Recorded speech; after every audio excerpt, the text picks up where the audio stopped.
आज शुरुआत में जब खुला था तो थोड़ी सी नरमी आई, फिर तेज़ी, फिर नरमी, ऊपर नीचे करता हुआ मार्केट, और इस बार जंप काफ़ी बड़े बड़े हैं। और करंट सिचुएशन में मार्केट में अच्छी खासी पिटाई चल रही है। बैंक निफ्टी लगभग 850 पॉइंट नीचे है और निफ्टी भी 140 पॉइंट कमज़ोर हो चुका है। 24,340 जो सुबह एक लेवल की चर्चा विरोध कर रहे थे, उससे नीचे आ गया है। केवल एक मिड कैप है जो 350 पॉइंट यानी आधा % से ज़्यादा मजबूत है। इसीलिए एडवांस डिक्लाइन आपको फेवरेबल दिखेगा कि 3 के सामने 1, यानी 3 बढ़ने वाले शेयर, 1 कमज़ोर शेयर है। लेकिन जो बड़े दिग्गज स्टॉक हैं उनमें वीकनेस है और बैंक निफ्टी सबसे ज़्यादा मार्केट को ड्रैग करता हुआ देखने को मिल रहा है।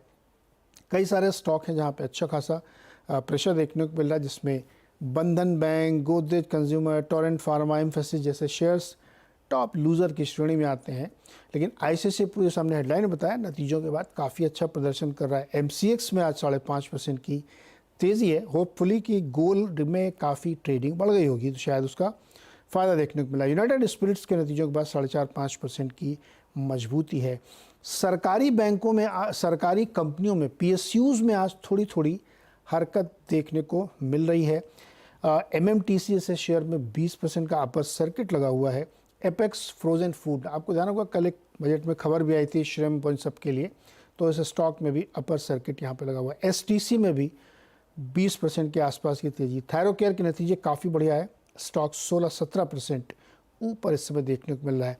तो अलग अलग पॉकेट्स में अच्छी तेज़ी है, लेकिन लार्ज कैप में दबाव देखने को मिल रहा है यहाँ पे। मेरे साथ एंजल वन के ओशो कृष्ण है, एक चेक मार्केट के लेते हैं। ओशो, शुरुआत तो ठीक थी लेकिन अप्स एंड डाउन्स करते करते अब अच्छी खासी पिटाई हो गई है। क्या बैंक निफ्टी, पहले बताइए, 850 पॉइंट से ज़्यादा कमज़ोरी है, 50,900 मतलब 51,000 के नीचे आ गया है। क्या और कमज़ोरी के संकेत दिख रहे हैं क्या? Very good afternoon. देखिए, सबसे पहले अगर हम बैंक निफ्टी देखते हैं तो कल ही इसने एक ब्रेकडाउन दिया था 52,000 के नीचे, सो वो एक थोड़ा सा इंडिकेशन था कि सेल ऑफ आ सकता है। बट आज जिस तरह की कंटिन्यूअस सेलिंग देखने को मिली है तो इसका जो इमीडिएट टारगेट था कल के ब्रेकडाउन का, वो नियर अबाउट टेस्ट हो गया, टच हो गया है। अभी अपने 50 डे एक्सपोनेंशियल मूविंग एवरेज पे है, तो मुझे लगता है कि यहाँ पे थोड़ा सा बैंक निफ्टी को ब्रीदर मिल सकता है, थोड़ा कंसोलिडेट कर सकता है। ऑल्दो 51,000 50,900 जो स्पॉट पे है करंट लेवल्स पे, यही काफी स्ट्रॉन्ग सपोर्ट के तौर पे देखने को मिल सकता है आने वाले दिन पे। तो एक्सपेक्टेशन रहेगा कि हमें थोड़ा सा वेट एंड वॉच करना चाहिए बैंक निफ्टी पे।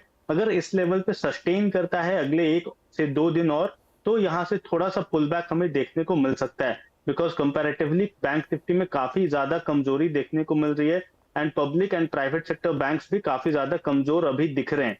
तो हमें थोड़ा सा वेट करना चाहिए। अगर आज के लेवल्स के आसपास ही रुक जाता है तब हमें आने वाले 1-2 दिन में थोड़ा सा कंसोलिडेशन देखने को मिल जाएगा।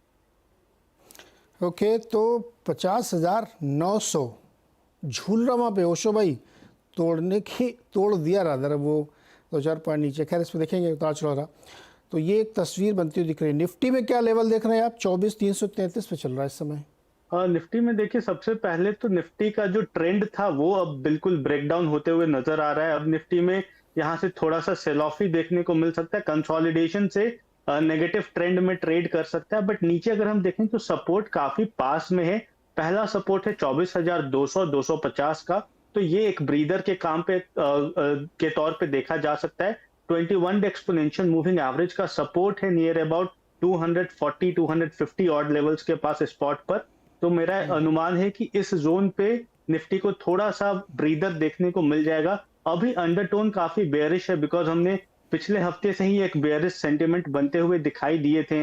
Bearish engulfing then followed by shooting star. तो टेक्निकली थोड़ा सा सेल ऑफ एक्सपेक्टेड था, बट बजट के बाद ये थोड़ा सा और डैम्पन होते हुए दिखाई दे रहा है। बट ओवरऑल मुझे लगता है कि और 100-150 पॉइंट का डाउनसाइड दिखाई दे रहा है अभी के लिए निफ्टी में, बट वहां पे थोड़ा सा कंसोलिडेट करना चाहिए। अच्छा ओशो, इस वक्त अगर आपको कोई ट्रेड लेना हो तो आपके टॉप पिक्स क्या होंगे? सी अभी अगर देखें तो मेरा फोकस अभी रहेगा थीमेटिक मूवर्स पे। बट अभी रिजल्ट क्वार्टरली अर्निंग सीजन भी है, तो उसका भी थोड़ा सा ध्यान रखना होगा। ऑल्दो सबसे अच्छा यहाँ पे एमसीएक्स लग रहा है, बट एमसीएक्स का कल रिजल्ट है तो इसलिए मैं अवॉइड कर रहा हूँ उसमें रिकमेंडेशन देना। सेकंड काउंटर जो काफी पॉजिटिव लग रहा है मुझे, वो फार्मा पैक से है। इप्का लैब्स में अगर हम देखें तो कंसोलिडेशन ब्रेकआउट आया था कल, आज थोड़ा सा ब्रीदर लिया है बट अभी तक अपने ट्रेंड को फॉलो कर रहा है। तो इप्का लैब पे बाई का रिकमेंडेशन है, करंट लेवल्स पे बाई करें इप्का लैब को। 1230 1235 के लेवल पे स्पॉट पे ट्रेड हो रहा है। 1200 का स्टॉप लॉस मेंटेन करें एंड 1 से 2 दिनों में नियर अबाउट 1280 के टारगेट्स इसमें देखने को मिल जाएंगे। सेकेंड काउंटर जो कि काफी अच्छा लग रहा है, जो एक रिवर्सल पैटर्न पे है, अमर राजा एनर्जी जो काउंटर है उसमें एक अच्छा पैटर्न बना है कल। तो एक्सपेक्टेशन है कि अभी नियर अबाउट 1570 के आसपास ट्रेड हो रहा है। करंट लेवल्स पे एक्यूमुलेट करें, 1520 का स्टॉप लॉस मेंटेन करके चलें एंड आने वाले 2 से 3 दिनों में 1650 के टारगेट्स हमें देखने को मिल जाए। ओके, तो अमर राजा और इप्का लैब्स में खरीदारी की जा सकती है, ये अच्छे पैटर्न बनाते हुए दिख रहे हैं। ओशो, बहुत बहुत शुक्रिया मेरे साथ जुड़ने के लिए। बाजार को ऐसा लगता है कि शायद वो short term long term tax में जो बढ़ोतरी हुई उससे बुरा मान गया है, और ये मैं नहीं कह रहा हूँ, ये बड़े जानकार भी ऐसी ही बातें कह रहे हैं, वो इस पर थोड़ा सा निराश दिख रहे हैं। दिग्गजों का मानना है कि बाज़ार में जो लॉन्ग टर्म निवेशक है उसके लिए इंसेंटिव दिए जाने की ज़रूरत थी, लेकिन यहाँ तो उल्टा टैक्स लग गया है। आपको सुनाते हैं बाजार के दिग्गज वल्लभ भंसाली, रामदेव अग्रवाल, मधु केला, प्रशांत खेमका, नवनीत मुनोत और विजय केडिया का क्या कहना है। उनका ये कहना है कि भाई आपने बहुत पैसा कमाया है इक्विटी में, तो आप हमको भी थोड़ा देते चले जाओ, ऐसा है। मतलब I don't think there is any rational, because उनको तो ये पर्टिकुलर एसेट क्लास को इंकरेज करना चाहिए। तो आप जो लॉन्ग, चलिए स्पेकुलेशन को आपने पनिश किया, शॉर्ट टर्म को पनिश किया, एक बात समझ में आता है, बट इवन लॉन्ग टर्म में आपने 10 से 12.5% किया है। मतलब ये है आपको मेरे ख्याल से सोच ऐसी है कि भाई आप जो है बहुत पैसे कमाया हो तो उसमें से आप थोड़ा you part with some portion of gains. मेरे नहीं लगता है कि लॉजिक ये है कि भाई हम इन्वेस्टिंग इन इक्विटीज को डिसइंसेंटिवाइज करें, ये बात नहीं है। बट बेसिकली मेरे को लॉजिक समझ में आया कि long term capital gains tax इतना बढ़ाया क्यों। शॉर्ट टर्म तो मेरे समझ में आता है, शॉर्ट टर्म स्पेकुलेशन में, और एक्चुअली स्पेकुलेशन में आपका मार्जिनल टैक्स रेट है। So in any case you are paying the full tax, there is no change for the speculators actually, which is the major portion of the gains in the market place. या you are punishing the long term holders ना, जितने long term holders हैं उनको आप punish कर रहे हैं। Market में गवर्नमेंट का जो फिजिकल सिचुएशन था बिफोर बजट में जाने के पहले, may be it is the strongest I have seen in 30 years of my career, जहां पे कि गवर्नमेंट का बहुत कंफर्टेबल सिचुएशन था। तो मुझे लगता है मार्केट में कोई भी आदमी ये एक्सपेक्ट नहीं कर रहा था, मेजॉरिटी ऑफ द पीपल, कि शॉर्ट टर्म कैपिटल गेन्स और लॉन्ग टर्म कैपिटल गेन्स बढ़ेंगे। उसके साथ थोड़ा एसटीटी भी बढ़ा है, एंड ये जो बाईबैक के ऊपर जो टैक्सेशन है, वेदर कंपनी वाले भी पे करेंगे और इंडिविजुअल जिसके हाथ में आएगा वो भी पे करेगा, उसका भी क्लैरिटी बाकी है। बट ऑन द होल थोड़ा टैक्सेशन का बर्डन स्टॉक मार्केट के ऊपर, स्टॉक मार्केट इन्वेस्टर के ऊपर बढ़ा है। पर हमने देखा है कि मैं तो 25-30 साल से कितने बजट देख चुका हूं, अल्टीमेटली टैक्स तो आपकी इनकम के ऊपर है। अगर मार्केट अच्छा रहेगा, इकोनॉमी अच्छी रहेगी, कंपनी अगर प्रॉफिट बनाएगी, तो अल्टीमेटली अगर आप कमाओगे उसके ऊपर ही टैक्स भरोगे। तो इसमें ज्यादा लंबे अवधि के लिए इनका लास्टिंग इम्पैक्ट मार्केट्स के ऊपर होता नहीं है। और अगर मैं बजट को पूरी तरीके से एनालाइज करूं अच्छी प्रकार से, तो काफी सारे long standing pending issues specifically on agriculture और जॉब क्रिएशन के ऊपर गवर्नमेंट ने काफी एफर्ट किया है और काफी एलोकेशन है, जो इकोनॉमी के लिए काफी अच्छा आर्ग्यू करते हैं।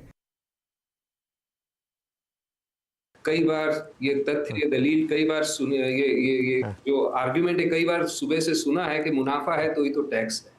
अगर वही अपने को वो लॉजिक से तो चाहे 50% कर दीजिए आप टैक्स कैपिटल गेन्स टैक्स पे, 12.5% क्यों, और 20% क्यों शॉर्ट टर्म पे, 30, 40, 50 कुछ भी कर दीजिए। आप तो कह सकते हैं कि शेयर बाजार में शॉर्ट टर्म टैक्स तो इनकम टैक्स से भी ज्यादा होना चाहिए, क्योंकि इनकम टैक्स के लिए तो कुछ काम करना पड़ता है, शॉर्ट टर्म टैक्स के लिए, शॉर्ट टर्म गेन्स के लिए तो कुछ काम भी नहीं करना पड़ता है। तो वो तथ्य में, वो तर्क में, वो दलील में, वो आर्ग्यूमेंट में मेरे हिसाब से कोई तथ्य नहीं है। ये कैपिटल गेन्स टैक्स ग्लोबली फिर क्यों जो है वो है, क्या पूरी दुनिया भर के देशों की ये गलती है कि कैपिटल गेन्स टैक्स या तो जीरो है या इतना कम है? जैसे बोलते हैं ना, there are working hours and there are happy hours and then there are hangover hours. अभी मार्केट में हैंगओवर आवर्स चल रहा है, हैंगओवर आवर्स बेस्ट टाइम होता है जब अपने मन की बात बोल देते हो। सरकार 3 साल से आपको इंडिकेशन देती आ रही है कि लॉन्ग टर्म हमको ट्वीक करना है, लॉन्ग टर्म को कुछ हमको टिंकर करने का। वो 10 का 12.5 किया यार, एहसान किया आप लोगों के ऊपर में, आप ये सोचो। तो मेरे ख्याल से लगता है कि ये बहुत बढ़िया है, इसका कोई फर्क नहीं पड़ना, जो पढ़ना था पड़ गया। और 1% आदमी 1 साल से ज़्यादा शेयर नहीं रखता भाई। 1% आदमी होंगे जो 1 साल से ज़्यादा और बियॉन्ड कैपिटल गेन टैक्स रखते होंगे, बाकी तो 1 घंटे में सलट जाते हैं भाई। मेरे को ओवरऑल ऐसे ये लगता है कि ये जो बजट है, और ये अपने आप में एक बहुत अच्छा बजट है, चाहे उसको फिजिकल डेफिसिट की बात ले लीजिए या इसको टूरिज्म के लिए देख लीजिए। और अब ये मैं उसका दूसरा जवाब देना चाहता हूँ मैंने आपको। जैसे 2-3 तरीके होते हैं जो टूरिज्म के लिए। एक तो मेडिकल टूरिज्म होता है जिसके कारण कंट्री में इनकम बढ़ती है, और एक रिलीजन्स का जो होता है ये टूरिज्म होता है। तो इसलिए जो इन्होंने, और दूसरे जो उन्होंने लिया, जैसे सोलर का उन्होंने लिया, पहले भी उन्होंने बता दिया था, घर का उन्होंने लिया है, जो कितने घर बोल, तो ये सब मिलाकर ये कंजम्पशन को सब बूस्ट ही करने वाला है। मेरा ओवरऑल मेरे को ऐसे। तो ये थे बाजार के जानकार जिनका एक तरीके से मानना था कि जहाँ तिल है वहीं तेल निकलेगा, लेकिन कहीं हो सकता है कि तेल ना निकले, आपको फ़ायदा भी हो जाए। तो बजट में मोबाइल फ़ोन पर आयात ड्यूटी घटाने से कई हाई एंड फ़ोन सस्ते हो सकते हैं। वित्त मंत्री ने मोबाइल फ़ोन और चार्जर पर ड्यूटी में 5% तक की कटौती की है। कितने घटेंगे दाम, किस किस ब्रांड में आप जा सकते हैं, ये बताने के लिए हमारे साथ असीम मनचंदा जुट गए हैं। असीम भाई, इधर बाजार वाले तो बहुत दुखी हैं, आप अच्छी खबर सुनाओ किधर माल सस्ता मिलेगा।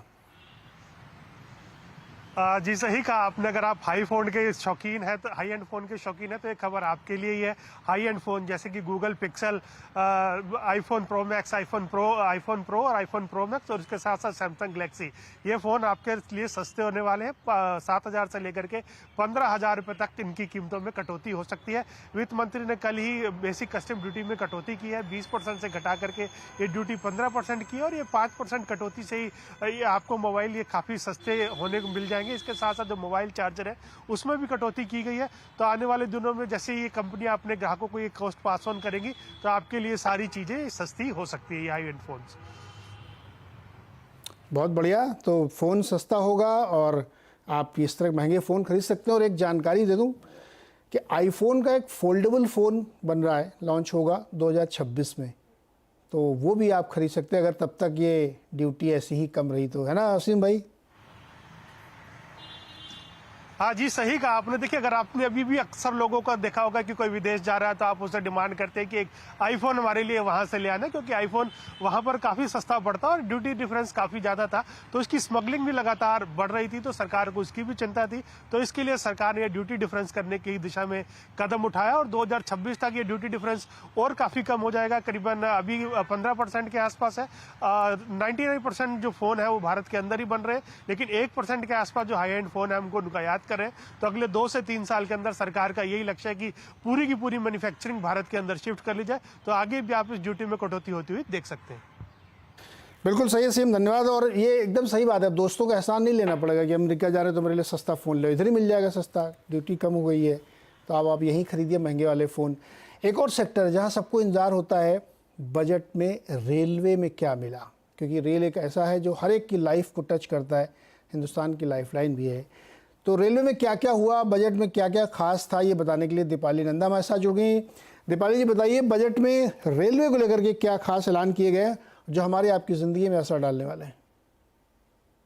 देखिए, जाहिर तौर पर इस बार के बजट में वित्त मंत्री ने रेलवे को जो एलोकेशन दिया है वो रिकॉर्ड एलोकेशन है। अगर केपेक्स की बात करें तो ये 2.62 लाख करोड़ का है, और अब हमें एक्सक्लूसिव जानकारी ये मिल रही है कि इसका बड़ा हिस्सा रेलवे सिक्योरिटी पर खर्च किया जाएगा। खासतौर पर जो कवच इंस्टॉलेशन है इसमें तेजी लाई जाएगी, क्योंकि बीते दिनों हमने देखे हैं 2 से 3 बड़े दर्दनाक हादसे हुए हैं, और तभी से रेलवे के जो सवालिया निशान लग रहे हैं इस बात को लेकर कि कवच इंस्टॉलेशन में आखिर इतनी देरी क्यों हो रही है। तो कवच इंस्टॉलेशन किया जाएगा, इस केपेक्स का इस्तेमाल वहां करते हुए देखेंगे। और साथ ही साथ अगर हम डबलिंग और ट्रिपलिंग की बात करें, या फिर जो पुराने ट्रैक्स हो गए हैं, क्योंकि कोचेस लगातार एडवांस हो रहे हैं, ऐसे में जो ट्रैक्स हैं वो काफी कई रूट्स पर पुराने हो चुके हैं, तो उन्हें रेनोवेट किया जाएगा, उन्हें बदला जाएगा।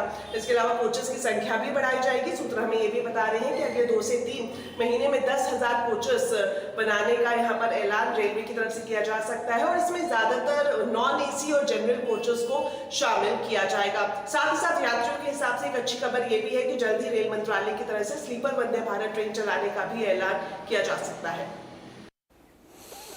ओके, तो 10,000 नए कोच आने वाले हैं और इस बार नॉन एसी कोचेस की संख्या भी आएगी, क्योंकि ये बहुत डिमांड उठ रही थी कि वंदे भारत वाले तो बहुत कोच बन गए, अभी थोड़ा नॉन एसी भी चाहिए, लोगों को बहुत भीड़ होती है और दिक्कत नहीं, हर आदमी वो वाला फेयर ले भी नहीं सकता है। तो वाली बहुत बहुत शुक्रिया ये जानकारी देने के लिए कि रेलवे में क्या हुआ है। और एक छोटा सा यहाँ पे लेंगे ब्रेक। ब्रेक के बाद मुख्य आर्थिक सलाहकार अनंत नागेश्वरन और रेवेन्यू सचिव संजय मल्होत्रा की बातचीत सुनाएंगे आपको।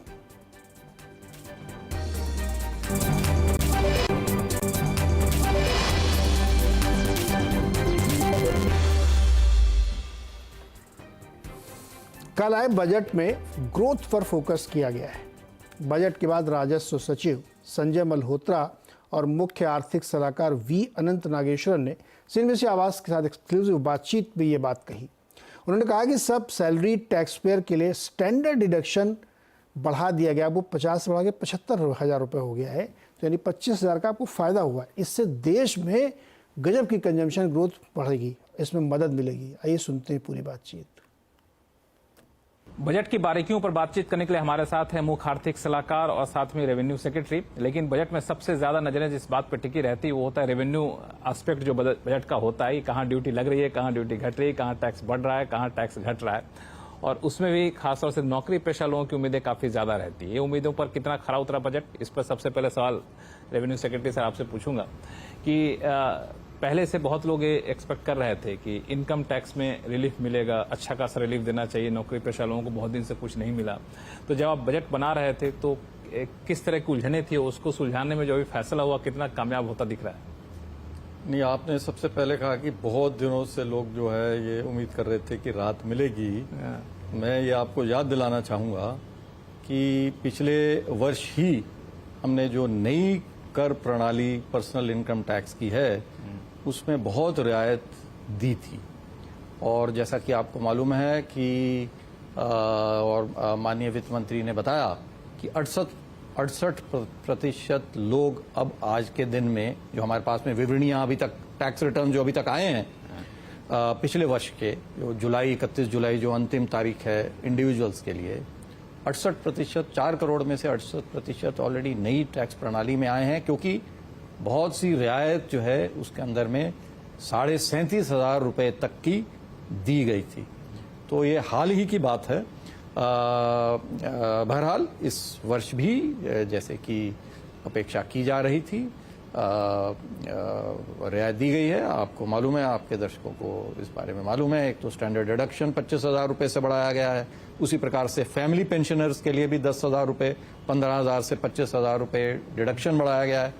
साथ ही जो टैक्स दरें जो हैं, जो स्लैब्स हैं, उनमें बदलाव किया गया है, जिसकी वजह से 5,000 रुपए से लेकर के 10,000 रुपए तक का लाभ इनकम टैक्स में सभी व्यक्तियों को होगा। सभी व्यक्तियों, कुछ आप लोगों ने कैलकुलेट किया है किस कैटेगरी को सबसे ज्यादा बेनिफिट देने की कोशिश? सबसे अधिक जो बेनिफिट है, देखिए जिसकी आमदन सबसे ज्यादा है निश्चित रूप से उसी को होगा। तो 15 लाख रुपए से ऊपर जिनकी आय है उनको 17,500 रुपए तक का लाभ जो है इससे मिल सकता है। इनकम टैक्स में रिडक्शन या फिर रिलीफ का एक इम्प्लीकेशन ये माना जाता था कि ये इकोनॉमी में डिमांड क्रिएट करने का एक बड़ा जरिया हो सकता है।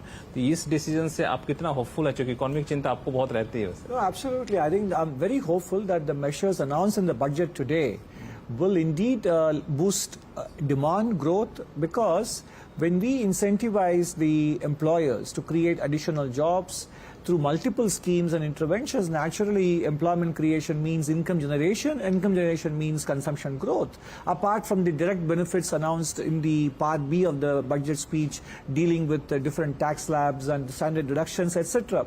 So in that sense, by addressing employment, the budget also very clearly addresses the income and consumption issues, and the fact that consumption growth last year was slightly on the moderate side.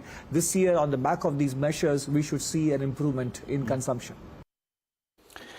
चलिए अब वक्त है खिलाड़ियों के update लेने का, जो number 1 show के पार्टिसिपेंट थे। दिखाई क्या क्या स्थिति चल रही सारे हमारे खिलाड़ियों की। अरुण कुमार मंत्री ने दिखाई, अरुण कुमार यस, अमर राजा बैटरीज, अमर राजा एनर्जी हो गया, इसमें इन्होंने प्रॉफिट बुक कर लिया है और 1590 पे इन्होंने इसमें लिया था। टारगेट 1640 था, लेकिन अब इसमें से इन्होंने प्रॉफिट बुक कर लिया है। पिरामल फार्मा में भी इन्होंने प्रॉफिट बुक किया अरुण मंत्री ने, 178 टारगेट था और 163-80 के आसपास लिया था। ये भी 2 इन्होंने यहाँ से निकाले हैं। लक्ष्मीकांत शुक्ला ने क्या किया है, वोल्टास से एग्जिट लिया है इन्होंने। टारगेट 1620 का था, 1498 के आसपास लिया, तो इसमें से एग्जिट लिया। और दूसरा प्राज इंडस्ट्रीज की नई खरीदारी इन्होंने की है 750 के टारगेट के लिए, 698 के आसपास का स्टॉप लॉस रहेंगे। कुल इस समय क्या स्थिति चल रही है, एक फाइनल प्लेट दिखाई इस समय। तो इसमें कौन, अरुण कुमार मंत्री 8.9% के साथ बहुत तगड़ी बढ़त बनाए हुए हैं। लक्ष्मीकांत शुक्ला 4.61% पे सेकंड पोजीशन पे हैं और मधु बंसल भी अभी थोड़ा सा नेगेटिव है, लेकिन अभी समय है, अभी हफ्ते का जो तीसरा ही दिन है यहाँ पे। तो ये था खिलाड़ी अपडेट। सारे खिलाड़ी किस तरह के प्रदर्शन कर रहे हैं अपने अपने स्टॉक्स में। इसी के साथ एक छोटा सा ब्रेक, और ब्रेक के बाद बजट से क्या उम्मीदें पूरी हुई, नहीं पूरी हुई, या क्या एक्सपेक्टेशंस थे, सेंचुरी प्लाई के एग्जीक्यूटिव डायरेक्टर केशव भजनका हमारे साथ जुड़ेंगे, उनसे बातचीत करेंगे KYC में बजट स्पेशल, छोटी सी ब्रेक के बाद।